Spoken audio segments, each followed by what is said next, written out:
부산 KT와 인천 전자랜드 경기입니다. 부산 KT는 연속 경기 일정이죠. 직전 홈에서 LG를 상대로 100대 95로 승리하였습니다. 4쿼터에 추격을 당하며 진땀 승부 끝에 5점 차로 승리했죠. 이를 통해 2연패에서 벗어날 수 있었으며, 역시 허훈이 본인의 득점뿐 아니라 빠른 공격 전개를 통해 동료들에게 찬스를 부지런히 만들어줬고, 양홍석이 커리어 하이를 보이면서 득점력을 폭발했던 게 승리의 주 요인으로 꼽히고 있습니다. 그리고 브랜드 브라운이 5반칙 퇴장을 당했지만 알렉산더가 끝까지 골밑을 지켜내 승리할 수 있었죠. 하지만 약체로 평가되는 LG를 상대로 95점이나 점수를 허용하며 승리했다는 것은 수비적인 면에서 다소 불안한 모습을 드러낼 수도 있다는 평가가 있습니다. 또한 역시 4쿼터에 뒷심 부족을 보이며 턴오버를 많이 내주고 맹추격을 당했다는 점 또한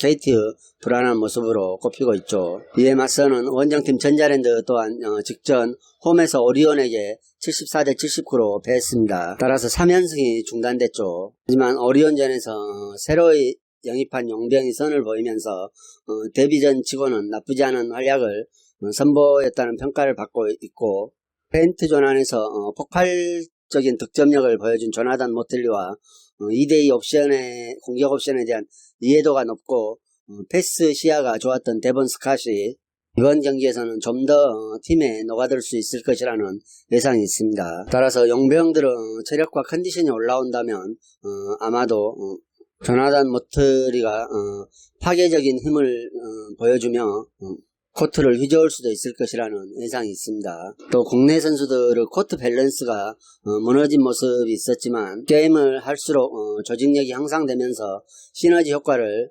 용병들이 충분히 낼 수 있을 것이라는 생각으로 이 경기에서도 좀 더 나은, 직전 경기보다는 좀 더 나은 활약이 기대된다고 할 수 있겠습니다. 비록 KT가 꾸준히 날카로운 공격력을 선보이고 있는 것은 분명하지만 직전 경기에서도 보았듯이 4쿼터에 체력이 떨어지면서 수비력 또한 많이 떨어지고 있는 게 사실입니다. 따라서 수비적인 부분에서는 경쟁력이 많이 떨어진다는 평가를 받고 있죠. 반면 전자랜드는 새로운 용병인 모트리와 스카스 활약도와 좋은 평가를 받고 있어 이번 경기에서는 인천 전자랜드 승리가 나올 수도 있을 것이라는 생각입니다.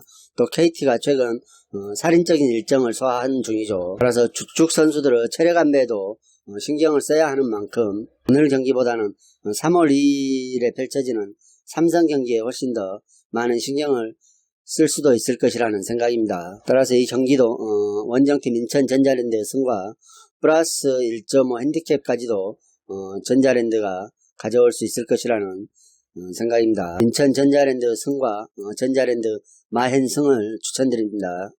서울 삼성과 서울 SK 경기입니다. 서울 삼성은 동부전에서 77대 72로 승리를 거뒀습니다. 그리고 오늘은 연속 경기 일정이죠. 2연패에서 벗어나는 승리가 나왔으며, 역시 아이제 힉스가 용병들을 외곽으로 끌어내고 플레이하면서 골밑에 공간을 만들어내고, 김시래가 적극적인 골밑 돌파를 통해 찬스를 만들어내며 승리할 수 있었던 경기였습니다. 또 김준일이 토종 빅맨 싸움에서 승리하면서 승부처에서 수비가 잘 되었고, 상대의 수비가 정돈되기 전에 빠른 공격으로 승기를 잡았던 모습이었죠. 다만 이 경기는 삼성이 잘했다기보다는 원주가 너무 경기력을 풀어내지 못하면서 스스로 자멸했다는 평가를 받고 있습니다.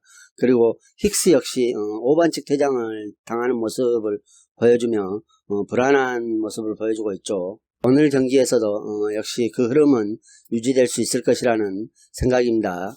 또 화이트가 출장하는 구간에서는 경기력이 많이 떨어지는 모습을 보여주고 있죠.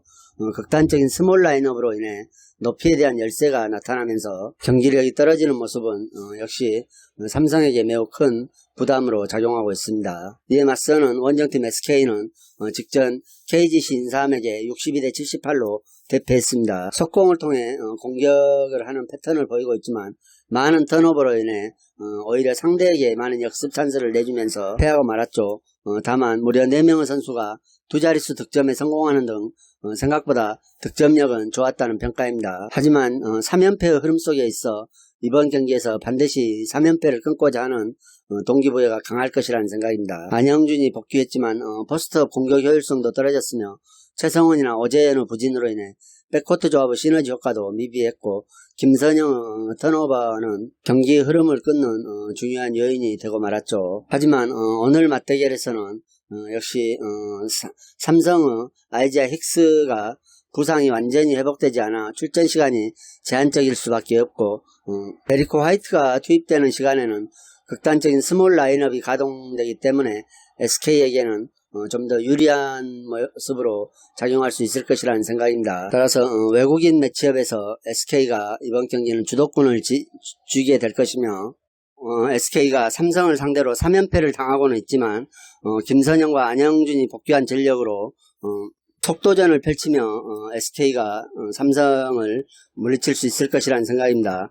삼성이 연속 경기 일정으로 인해 체력적인 부담도 있죠. 따라서 이 경기에는 SK의 승과 SK의 뿔엔 승도 추천드리겠습니다.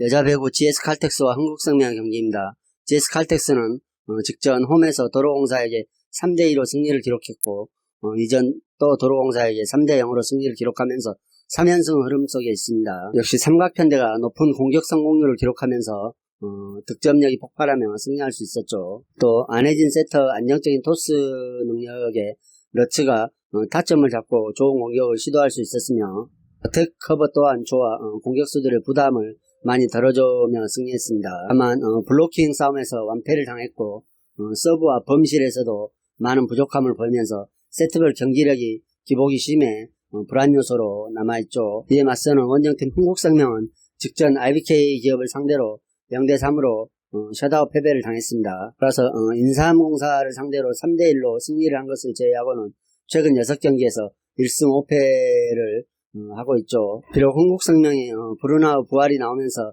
4연패를 끊어냈지만 토종 공격수 중에서 큰 활약을 펼치고 있지 못하는 인삼공사는 달리 김수지, 김희진, 표승주가 있던 IBK 기업은행을 상대로는 역시 한계를 보이면서 3대0 셧아웃 패배를 당했습니다. 따라서 오늘 GS칼텍스와 맞대결은 IBK 기업은행보다도 토종 라인업이 훨씬 더 강하다고 볼 수 있죠.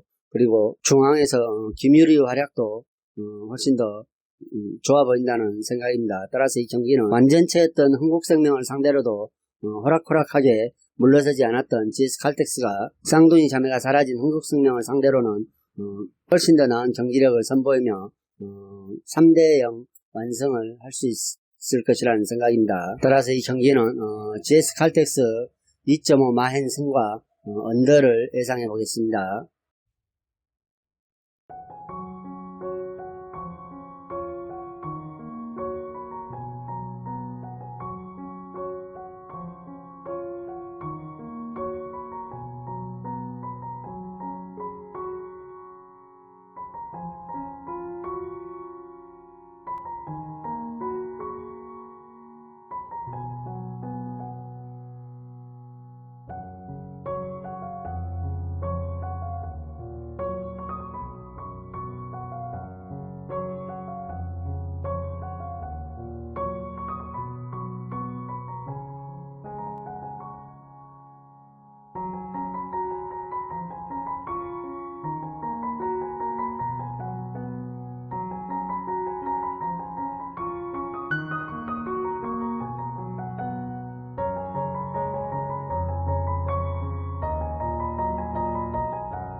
고양 오리온과 모비스 경기입니다. 고양 오리온은 직전 원정에서 전자랜드를 상대로 79대 74로 승리를 기록했죠. 이를 통해 휴식기 전에 KT를 상대로 승리한 바 있어 2연승의 흐름 속에 있습니다. 역시 이대성이 해결사 면모를 보여줬죠.